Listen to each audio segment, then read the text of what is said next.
Right. Tinokuchingamidzai kuchirongwa chedu chemazano. Nhasi topic yedu manje inonzi kudzvanya uchidzokorora. Pane kamuitiro katinoda kutaura nezvako. Kudzvanya muzvinguva zvakatevedzana, apo kuri kutonga kwemuviri wemurume asi mose muchibatirana. Musatya henyu, regai ndikuudzei marariro evanhu ivava. Mukadzi anovatiswa pasi, opeta mavhi, akabatanidza makumbo kusvika pachipfuva, samavhi anenge ari pachipfuva apa. Murume manje anogara pasi, pamwepo akapfugama, akadzvanyirira panhengo yechimoko. Tsoka dzemurume dzakadzvanya zvedya zvake, saka kupfugama akagara.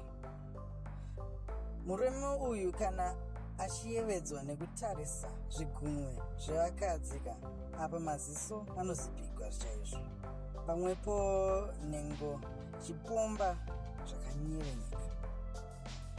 Ichi chinzvimbo handifungi ndechemunhu wese, nekuti mukadzi uyu anenge akapetiwa muimwe nzvimbo yemusikanzwa ine pfungwa inopfuura yeuranda.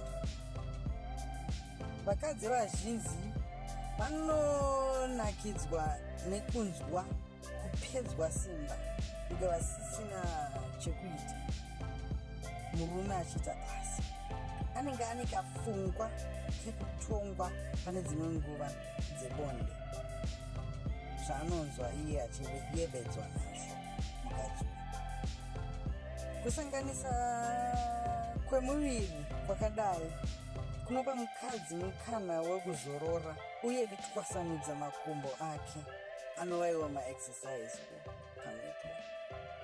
Ndicho chizano chedu chanhasi, novemba manakirwa naro.